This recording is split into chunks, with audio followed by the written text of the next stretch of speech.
Are we good to go? All right. Well, first and foremost, I'd like to thank everybody for being here today.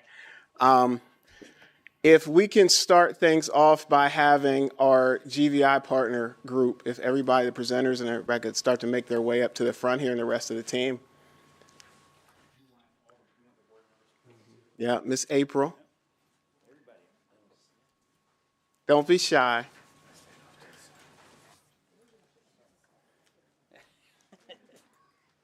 You gotta bring it for everyone. You gotta bring coffee, you gotta bring it for everyone.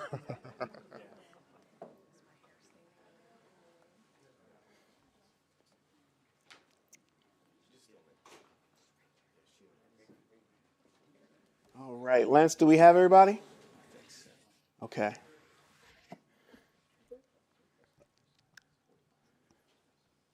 So I guess this is rare for me that I'm participating in something that we're kicking off on time. Anybody that knows me knows generally I'm a few minutes pushing it. But I want to thank everybody for being here right off the bat. I really appreciate you all showing up, coming out. It's fun. Well, showing up, I think, is a key theme because everybody in this room and everybody that's part of this group and the people that weren't able to make it here today continue to do that for this community. They continue to show up, and that's not lost on any of us ever. So, again, I appreciate you all for being here. So, good morning, everyone. I am Commissioner Muldrow, and I'm truly excited to be here today. I want to thank you again for gathering with us and for the people online that are tuning in. There's been a great work started here in York City, and it's time for us to talk about it. Our neighborhoods are changing, our young people are listening, and this community is stepping up. And because of that, block by block, this whole city is getting better every day. And everywhere I go, people are starting to talk about it. There's a new hope in the air. And I need everybody to know. The people in this room are the reason why. Every single one of the people and the partners here today were so essential to the success that we saw over the years. Our leaders, like City Council, and the mayor for giving us the critical resources we needed, like our extra officers and the credible messenger funding. Our community partners, like county government, WellSpan, York College, the movement, the program, the local churches, YCEA, HAC, and Better York, for locking arms with us and making group and gun violence prevention a priority when you didn't have to. And the boots on the ground, the soldiers in the thick of it all, day to day, going those places and having those tough conversations other people don't want to have or visit. The officers, the detectives, probation department staff, our school personnel, and TIFLO's outreach team who pushed themselves to do the uncomfortable, the unimaginable, fighting for the souls of people that they may not even know. So I want you to listen closely today, as every single statistic, every single story or initiative is shared by the partners and the people in this room. Every late night response, every kept promise, every dropped percentage point you're going to hear about this morning represents someone who didn't have to bury a child. Listen and take this story back with you and tell someone else about it, because this is the real truth of the hard work that's going on behind the scenes, the hard work that's going on behind the numbers. And people need to know what's happening in our community. So we're not here today to pat each other on the back. We're here today because after all the loss, after all the pain, and all the hard work and sacrifice, York needed a moment like this, a success experience, and we finally got one. So thank you for joining us today. And with that, I would like to turn it over to Mayor Michael Helford.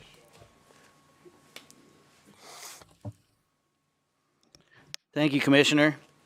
For those that know me, particularly on this topic, success, is something I kind of stay away from talking about because success is only second by second. It's only minute by minute. And at the time that you take a break to talk about success, you don't know what's going on over here. So I am willing to step up with my community to talk and celebrate success, to talk about and celebrate success today. But we cannot talk about the success of the police department alone. We cannot talk about the success of any individuals alone. We cannot talk about the success of our community alone. It's all together. This is a machine that is finally really producing the results that we have been looking for. And just like driving your car down the road, you can have 99% of things working, and if 1% of the things go wrong, then you're back on the side of the road. So I wanted to take this time not only to celebrate and talk about how we've gotten here, but also to remind us that we cannot stop for any reason. We are not only looking at our own successes and figuring out how to build on them, but at this point the nation is looking at York to figure out, how are they doing things right? How have they gotten it right? So again, without pointing out the individuals or thinking that their success is alone, I just want to point out we've got the York City Police Department, other county police departments, the district attorney's office, the ministers of our community, our credible messengers, folks coming straight out of the neighborhoods to try and relate and talk to young people and teach them about a better path. We've got probation. We've got the U.S. Attorney's Office represented. We have folks that come together every month. Now, this is kind of unheard of, I think, Bruce, isn't it? That the U.S. Attorney's Office comes to a town every month to try and make sure that we are all on track to improve our community. And then we have Friends and Neighbors of Pennsylvania. We have the program in the past. Life Path has worked with us. All of these community entities working together to try and make sure that people have the resources that they need. Because children aren't just born saying, hey, I'm going to commit violence. That's not how it works. Things happen in our community. The environment attacks them and changes their brain, literally changes the chemistry of their brain to the point that they're willing to do things that most of us think are unheard of. But we have to come back at them with an understanding that they are good people that have been affected. This is like, you talk about the opioid epidemic.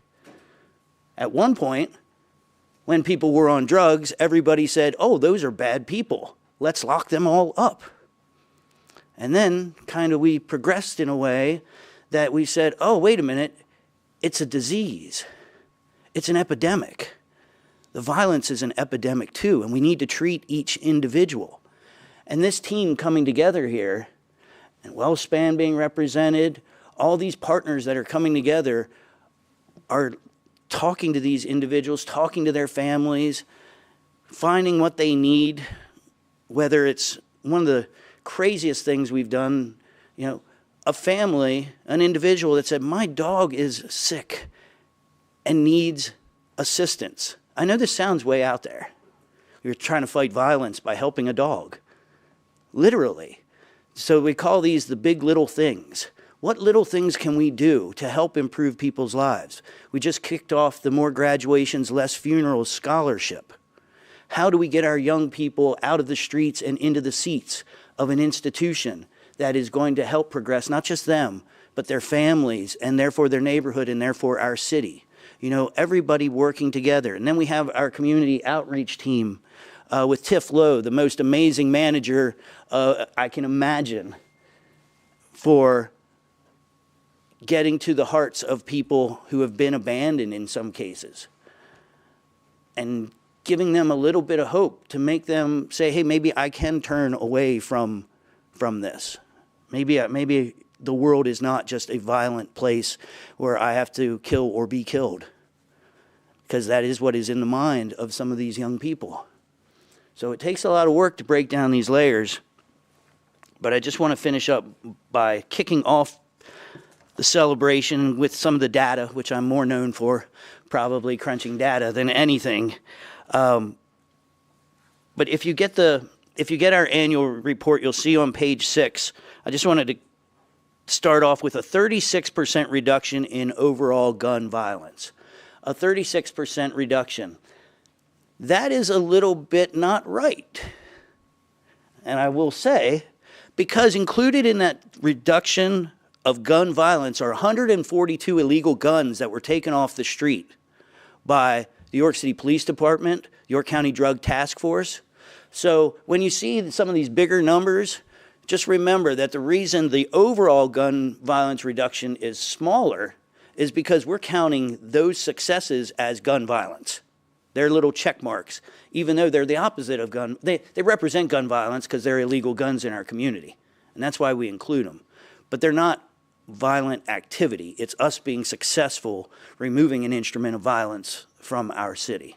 So let me go down into some of the bigger numbers. 80%. 80% reduction in group member involved shootings. Otherwise, historically would have been called gang violence. 80%. Now, 2 months ago, I was at the U.S. Conference of Mayors, and this country did see about a 10% reduction in crime overall last year, and people were bragging about it. And I was like, yeah, okay, 80%.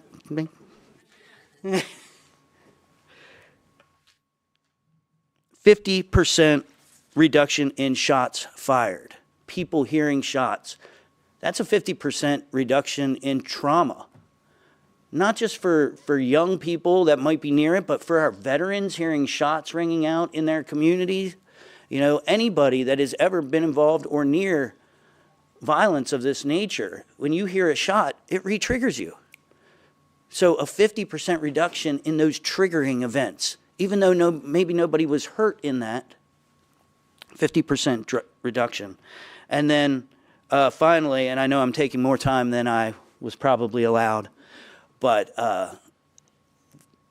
this is the most important issue in our city, and it deserves that kind of thing. It doesn't matter what you talk about, whether you talk about how well the kids are doing in school, they're affected by the violence in our community. We talk about the economics of the city, it's reduced and affected by the violence in our city. The housing prices reduced by the violence in our city. Everything comes back to this, except the potholes. We're working on the potholes.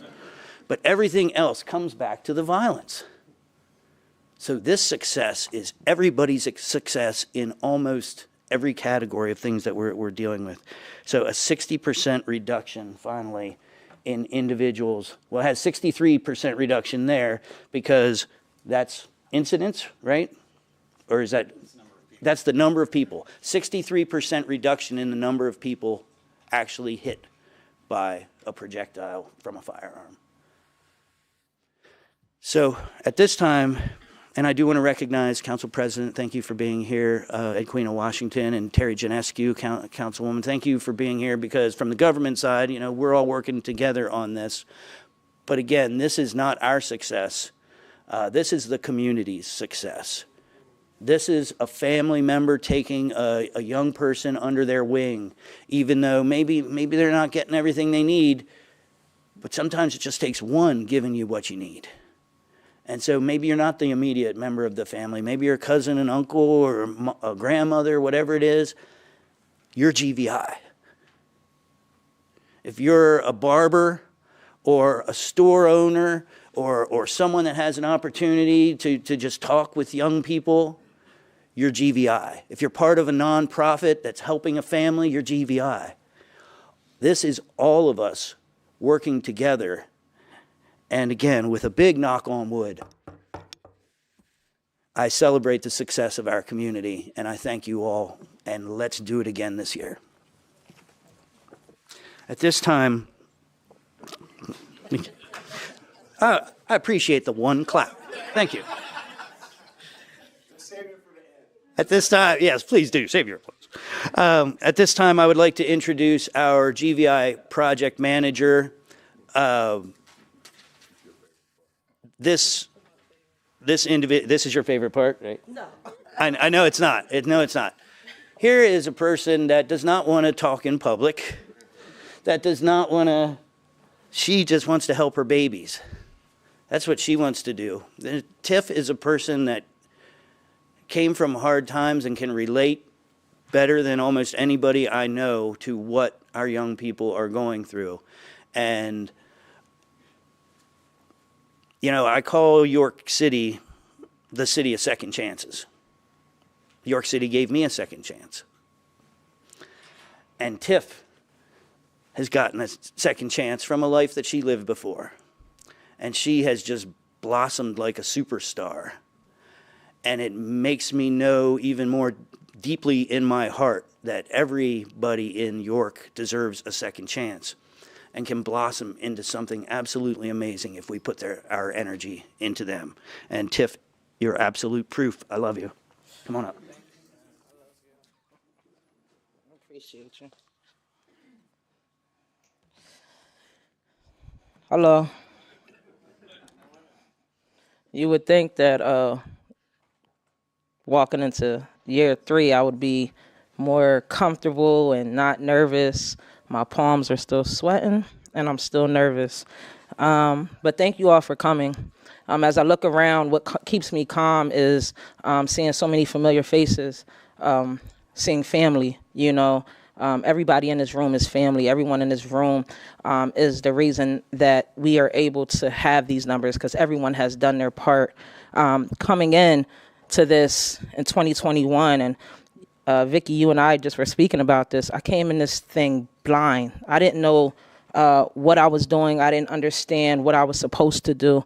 But one thing that I followed was my heart. And I knew that would never change. If I just follow my heart, nothing could get in my way. And as the mayor said, my heart is these kids. It's my community. It's my babies. And in the last 10 years, I've been to so many funerals, you know, and that is my driving force. That's my driving force. I do not like going to funerals. I absolutely hate them, especially when it's something that I feel like if we all do a little bit more, we could prevent.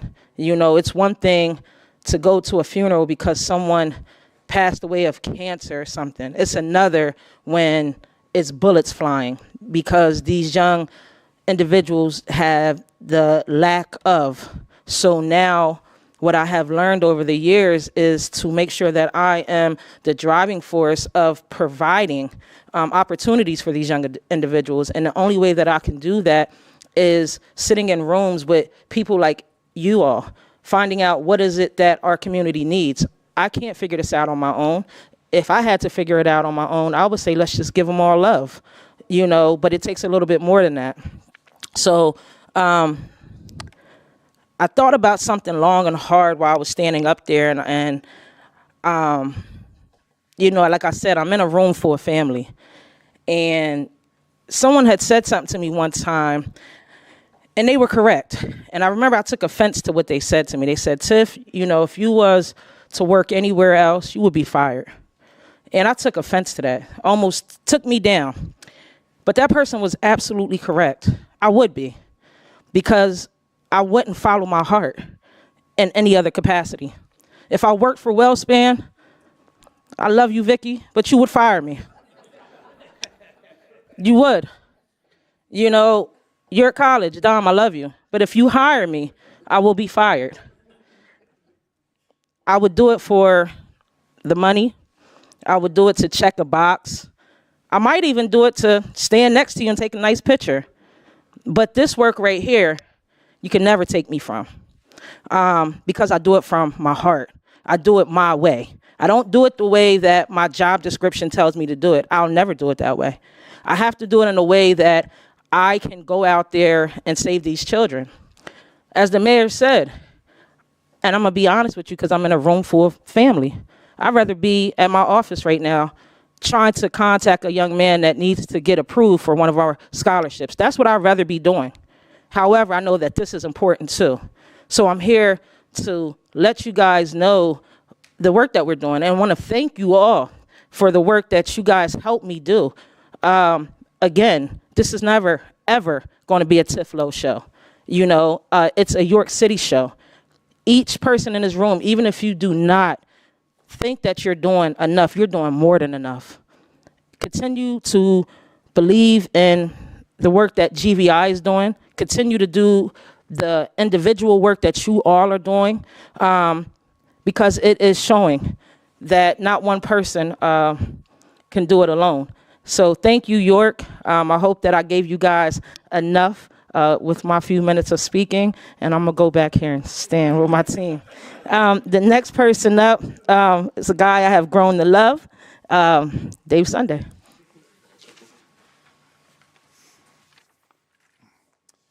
Good morning. So it's great to be here, and for someone who doesn't like public speaking, you're really good at it. And you notice she says she doesn't like it, and every time it just goes a little bit longer. Every time. So it's an honor to be here with everyone, and a couple of things that I want to say. I want to start out by thanking a common thread in this room with regard to the positive, sort of the positivity that has been shown, and the uplifting attitude that we all have, and that's Commissioner Muldrow. I want to say that, you know, this is an unbelievably tough job that we all have, every single one of us in all of our different capacities. And for example, when I look in the back of the room and I see the gentleman standing against the wall, you know, being a police officer in today's world is unbelievably difficult, unbelievably difficult. And, you know, they're expected to have the answers for every single problem that exists.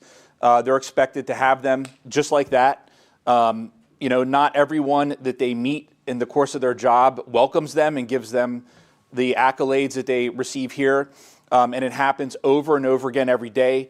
They deal with children that are unbelievably traumatized by horrific, horrific things that we couldn't even think of, to be honest. They deal with people that are deceased, that have been brutally murdered. And I just want to say that the people on the ground are the ones that make this happen. Okay, and so I want to thank everyone that goes out every single day. They come back to work every day. They get in their police car. They go right back out there. And I want to thank you guys because, you know, if it wasn't for you doing that work, none of this would be here. And so I want to make that clear that we need to remember what their job's like. And but to that point as well, you know, when we look at GVI and we talk, there's a law enforcement component to this, right? So obviously, there's a lot of wonderful things that are happening to decrease violence in the community, but part of GVI is accountability. And it is a critical component to this, which is why we have the police, the DA's office, we have our federal partners standing behind me. And so everyone is given an opportunity to change their life, to take advantage of what's given to them. And the reality, though, is if they don't do that and they continue to be violent, then they're going to get arrested. They're going to get prosecuted. They're going to get prosecuted to the fullest extent of the law, because the reality is every child deserves to grow up in a safe community, period. That's it. And I think Commissioner Muldrow said this when he first got up here, but if we don't have safe communities, literally nothing else matters, nothing. And so our hope is that the spirit that Commissioner Muldrow has brought to this and brought to all of us is the same spirit that goes through this community and really wakes people up and increases a lot of the things that, you know, we need to have a safe, healthy, and vibrant community. I want to say also that in the DA's office, for example, we have a lot of prosecutors that a lot of people don't, that none of you see every day. So we're the ones you talk to. But just like I said with the police, you know, we have 30, if we were fully staffed, it would be 37, but we have 34 prosecutors every day that come in. They deal with some of the worst things you could ever imagine. They all have around 400 cases per attorney. There's vicarious trauma that comes to people that do these jobs and what they see day after day after day, year after year, decades, right? And so I want to tell you as well, even though I'm the guy that has the honor of speaking with you, the people that are doing the job in the courtroom every day aren't here. And, you know, let's keep them in our thoughts and prayers as well. I want to thank the team. I want to again thank Commissioner Muldrow, because the reality is sometimes you need a little bit of extra, you know, everybody needs a little extra love sometimes. And, you know, I think you brought it to us, and that's something that really, I think, has lit the flame that you see standing here today. So it's an honor to be here with everyone, and we'll continue to do this work every single day. We won't stop. And thanks for being here. That's it.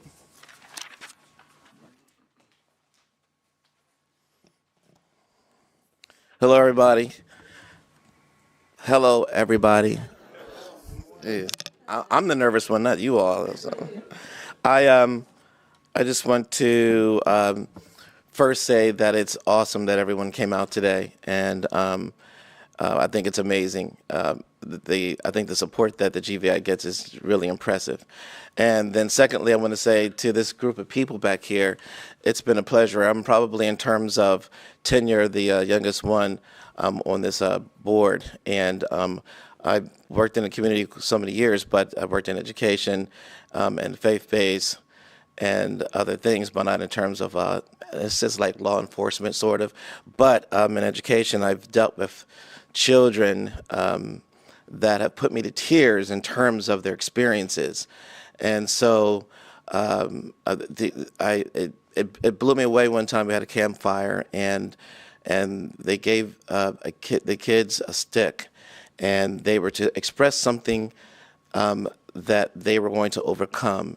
And to hear the comments and the issues and circumstances that the kids expressed that they had to overcome, I couldn't even be where they were. And then to see the support that they had for each other blew my mind. Today, I believe that the purpose for being here is to report some positive things that's happening in York City.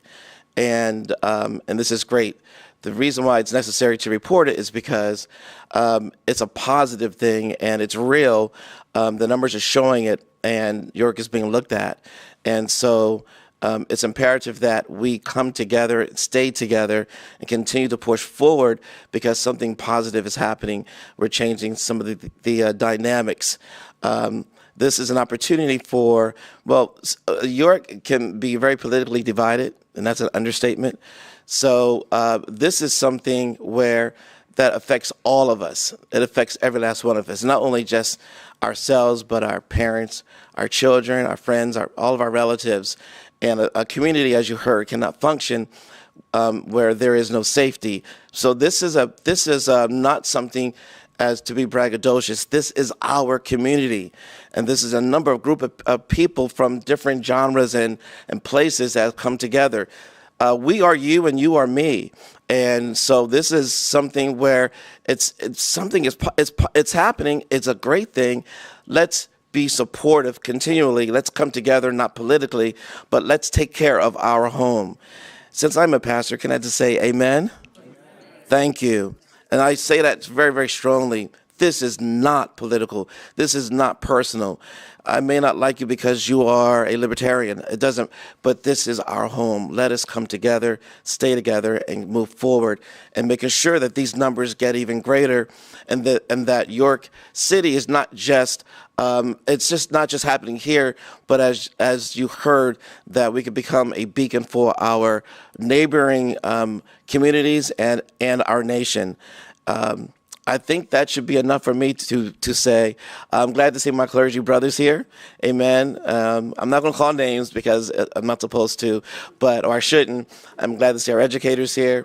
And I say that we will be praying that this continues. And again, this works because of all of us. Thank you for your time. And now, next person is going to be Victoria Diamond, and she's filling in for Dr. Seam. Good morning, everyone, and thank you for being here this morning. My name is Vicki Diamond, and I serve as the Senior Vice President for the Central Region for WellSpan Health. WellSpan York Hospital is the region's only Level 1 trauma center, leading in advanced specialty care. And unfortunately, because of that specialty care, it also means we regularly see victims of gun violence in our hospital. We really see the human tragedy that gun violence brings in this community. We have cared for hundreds of gunshot victims from the city over the years, and knowing that, we all noticed that something needed to be done to address this. And we were fortunate that we were able to step up and take action along with so many other community members. We partnered with the City of York, along with numerous community groups all here today, as part of this group violence and intervention strategy intended to galvanize the entire community, and I'm so happy that it did. We all wanted to seek sustainable solutions to this issue, and one of those efforts is the Credible Messenger program, which you heard today. It connects a victim of gun violence to someone who has lived through recovery and challenges and helps them to build a relationship to reduce thoughts of retaliation and recidivism.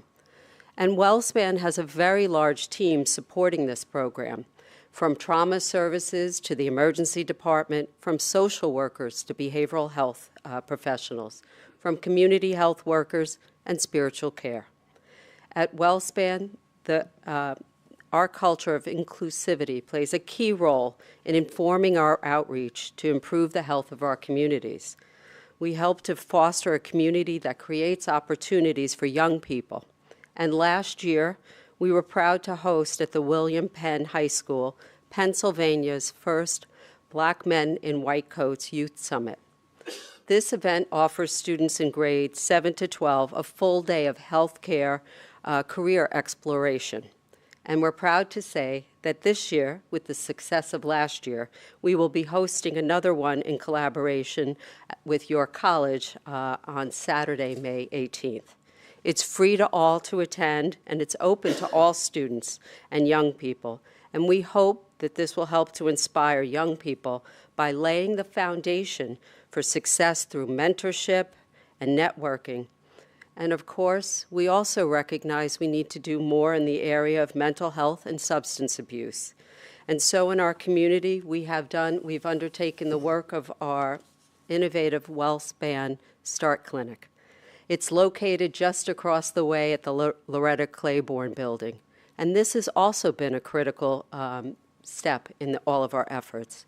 The specialized treatment and recovery teams provide truly integrated care experience for patients with urgent mental, health, and addiction needs. And again, we try to surround them with resources and services from our community so that we can have a one-stop clinic for vulnerable patients that may also need these referrals to support services from all of our community partners. And we do this once again to ensure a successful plan of care. A diverse team of clinicians and staff have been intentionally recruited to operate the clinic as an inclusive environment for the treatment of all patients. And we're now seeing the results of all of these community efforts and partnerships. In 2023, at WellSpan York Hospital, we saw a 48% reduction in gunshot patients compared to 2022. Specifically, the number of victims shot with homicidal intent dropped by 60%. So once again, we're working as one to build a healthier community because we know that change isn't always easy, but we're all going to stay at it until we succeed. So these organizational priorities define what it means to be a trusted partner, both while in our care at WellSpan and in support of the communities we serve. I want to thank Commissioner Muldrow and Lieutenant Lentz for their commitment. I want to thank Tiflo and everyone behind me here for working together, commitment to this work, and partnering to make our communities safer and healthier for all of us. And with that, I'm going to turn it back to Commissioner Muldrow.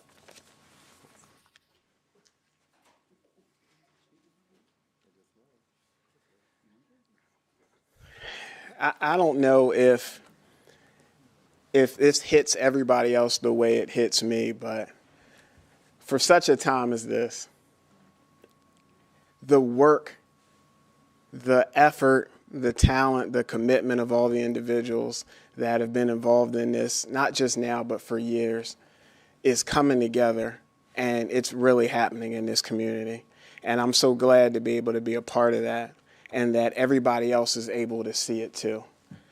It means the world to me because, as I said before, each and every time we get this right, there's somebody that doesn't have to go through the pain of burying a child, doesn't have to exist or live without a father. There's somebody else that's seeing, another city, another community, that's seeing what we're doing and carrying that same message to their leaders that this is possible.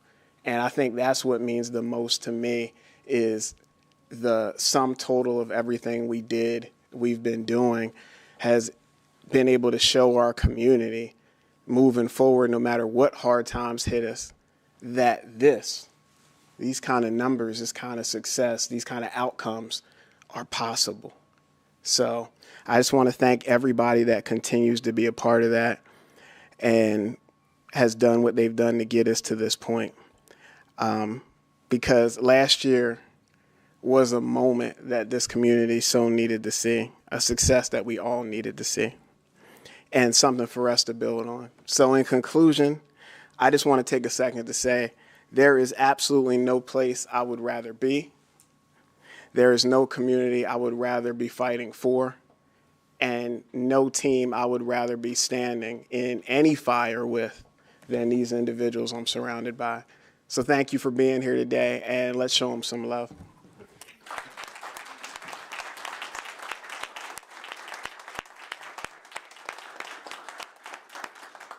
I don't know if Lance, we work this piece in, or if anybody will have any, but if anybody has any questions, please feel free to ask while we're here. Like Tiff said, we're family.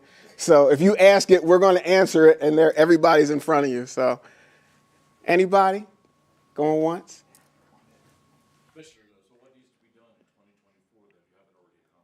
We need to keep it going, and the things that worked really, really well, we're going to keep them.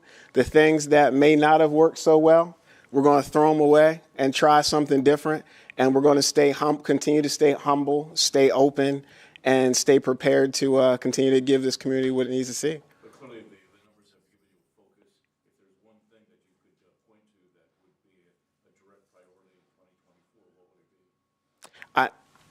Anybody else want to jump in and get a piece of this? Should I claim the nonprofit, the new nonprofit? Feel free. That's exciting. Yeah, one of the things we're looking to do, we need continuity in this effort, and while we've had many great partners, the work of being available 24 hours a day to meet the needs of individuals is taxing on any group, particularly any group that was not formed with that particular mission in mind.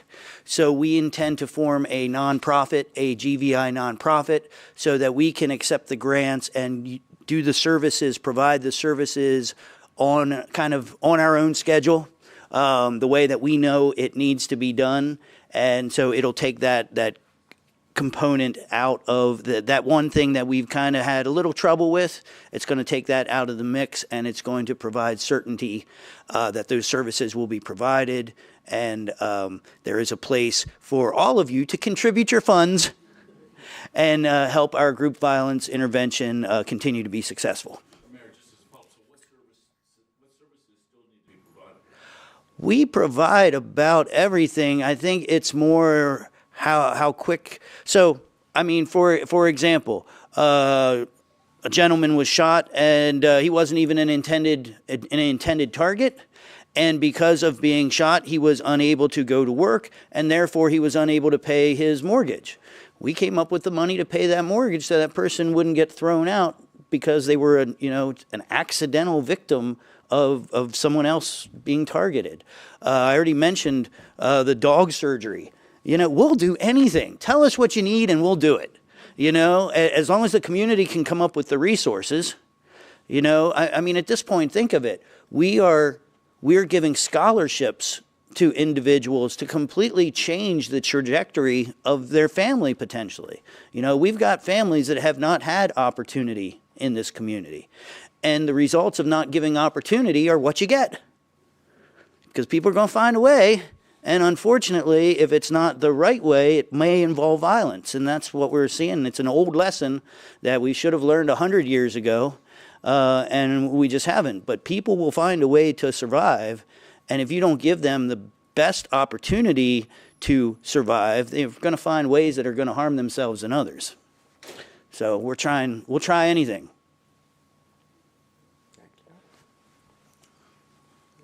So just in summary, I think the GVI message at the end of the day that these individuals all function off of and motivate their teams with says it all. It comes down to two things. We'll help you if you let us.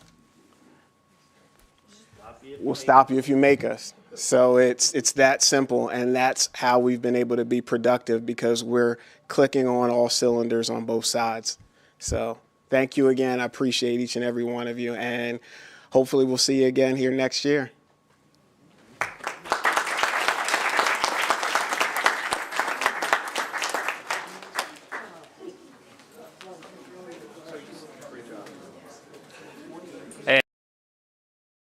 Copies of the annual report over to the on the desk over here.